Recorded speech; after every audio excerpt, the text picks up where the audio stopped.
Assalamualaikum warahmatullahi wabarakatuh. Perkenalkan, nama saya Syifa Nabila. Di sini saya akan menjelaskan mengenai sirkulasi sistem. Nah, apa itu sirkulasi sistem?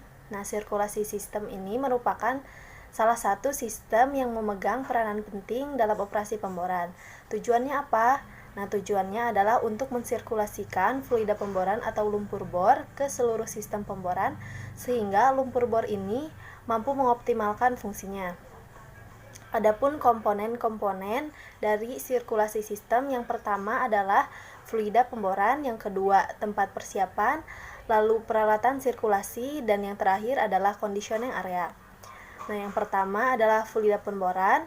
Nah, apa itu fluida pemboran? Fluida pemboran merupakan suatu campuran cairan dari beberapa komponen seperti air, minyak, clay, bahan kimia, gas, udara, busa maupun deterjen. Nah, di lapangan, fluida pemboran ini dikenal sebagai lumpur atau mud.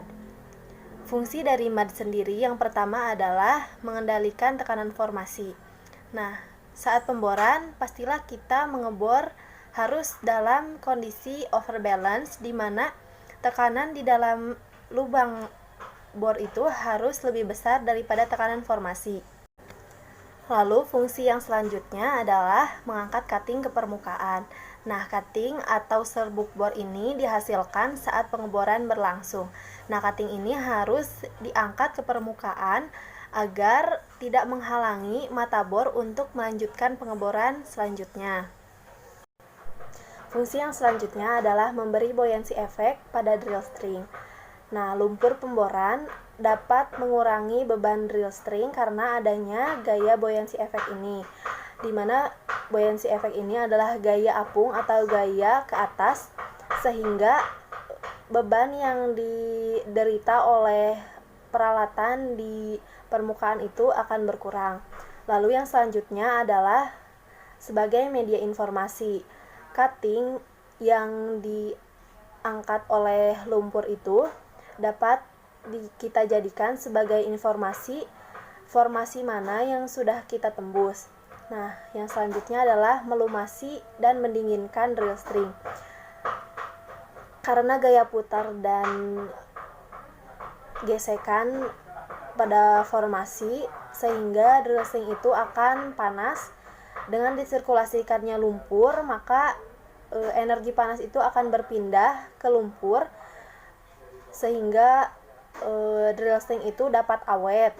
Nah, yang selanjutnya adalah memelihara peralatan bor. Nah, seperti tadi, energi panas itu akan berpindah ke lumpur sehingga drill string itu akan terjaga dan tidak cepat korosi. Fungsi yang selanjutnya adalah memberi suspensi pada cutting saat sirkulasi berhenti. Nah, saat sirkulasi berhenti, cutting yang telah dibawa oleh lumpur ini tidak boleh mengendap kembali di dasar lubang sumur karena akan mengganggu proses pemboran selanjutnya, sehingga lumpur ini harus kita setting viskositasnya untuk dapat menahan cutting saat sirkulasi berhenti. Yang selanjutnya adalah komposisi.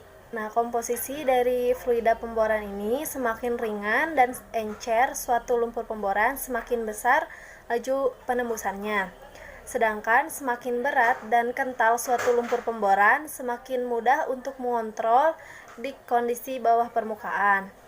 Lalu tekanan hidrostatik lumpur. Nah, tekanan hidrostatik lumpur apabila terlalu besar akan mengakibatkan loss circulation, di mana lumpur akan masuk ke dalam formasi atau kehilangan sebagian lumpur karena masuk ke dalam formasi yang permeable.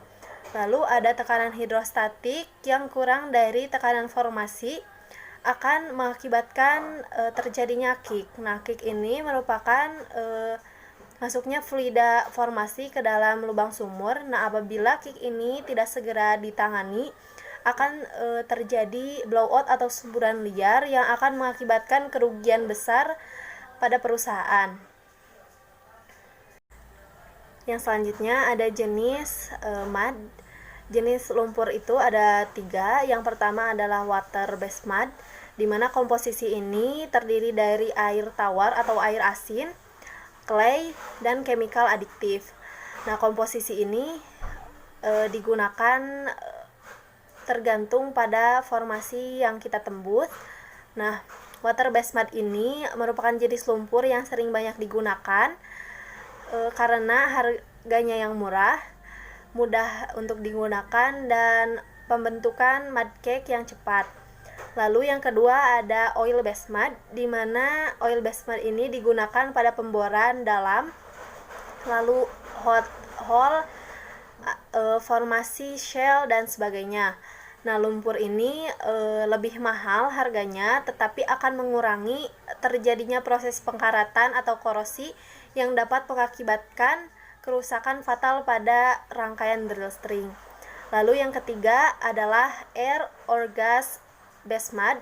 Nah, keuntungan dari lumpur ini adalah dapat menghasilkan laju pemboran yang besar karena menggunakan kompresor, dan kebutuhan peralatan dan ruang lebih sedikit. Nah, air or gas ini digunakan contohnya pada pemboran geotermal yang menggunakan gas untuk sirkulasinya. Lalu yang kedua ada tempat persiapan. Tempat persiapan ini merupakan peralatan-peralatan yang diatur untuk memberikan fasilitasi atau persiapan ataupun treatment pada lumpur pemboran. Nah, yang pertama adalah mud house, di mana mud house ini merupakan gudang untuk penyimpanan aditif. Lalu ada mud tank, di mana mud tank ini merupakan bak penampung lumpur yang ada di permukaan dan terbuat dari baja. Lalu ada mixing hopper, di mana mixing hopper ini adalah peralatan yang digunakan untuk menambah aditif ke dalam lumpur. Selanjutnya ada chemical mixing barrel, di mana alat ini adalah untuk menambah bahan-bahan kimia ke dalam lumpur. Lalu ada bulk storage bin, merupakan bin yang besar digunakan untuk menambah aditif dalam jumlah yang banyak. Lalu ada water tank. Water tank ini adalah tangki penyimpanan air yang difungsikan untuk pencampuran dari lumpur itu sendiri. Lalu yang terakhir ada reserve pit, merupakan kolam yang sangat besar digunakan untuk menampung kelebihan dari lumpur. Lalu komponen yang ketiga adalah peralatan sirkulasi. Nah, peralatan sirkulasi ini mengalirkan lumpur pemboran dari peralatan sirkulasi turun ke rangkaian pipa bor, naik ke anulus, dan membawa serbuk bor ke permukaan menuju conditioning area sebelum kembali ke mud pit untuk sirkulasi kembali. Nah, alatnya yang pertama ada mud pump, yang kedua ada suction tank, yang ketiga ada suction line, dan selanjutnya ada discharge line, dan yang kelima ada standpipe dan rotary hose yang berada di rig. Lalu yang keempat ada conditioning area. Nah, conditioning area ini ditempatkan di dekat rig. Area ini terdiri dari peralatan-peralatan khusus yang digunakan untuk membersihkan lumpur bor setelah keluar dari lubang bor. Fungsi utamanya adalah untuk membersihkan lumpur bor dari serbuk bor atau cutting dan gas yang terikut. Yang pertama adalah shell shaker, di mana shell shaker ini berguna untuk menyaring cutting yang berukuran besar, bekerja dengan cara digetarkan. Lalu yang kedua ada degauser, di mana degauser ini berfungsi untuk mengeluarkan gas-gas yang tercampur dalam lumpur pemboran. Lalu yang ketiga adalah descender, di mana alat ini berfungsi untuk memisahkan cutting yang berukuran 30 sampai 60 mikron atau seperti butir-butir pasir. Lalu yang selanjutnya ada desilter. Desilter ini merupakan peralatan yang memisahkan partikel-partikel cutting yang berukuran paling halus dari lumpur bor, berukuran 15 sampai 30 mikron. Lalu ada mud cleaner.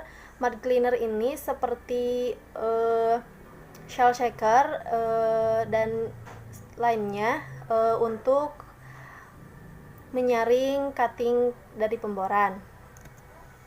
Lalu yang selanjutnya adalah sistematika sirkulasi lumpur pemboran. Nah, yang pertama itu setelah lumpur pemboran dipersiapkan dan ditampung pada mud tank, akan dialirkan melalui suction line, lalu masuk ke mud pump, lalu ke discharge line, lalu masuk ke standpipe dan rotary hose pada rig, dan masuk ke swivel, turun ke kelly ataupun top drive, dan masuk ke rangkaian drill string seperti drill pipe, drill collar, dan bit.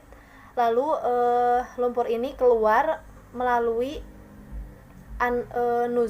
nozzle dari bit dan keluar melalui anulus, naik ke permukaan melalui BOP stack dan mengalir ke flow line dan masuk ke shell shaker dan ke conditioning area.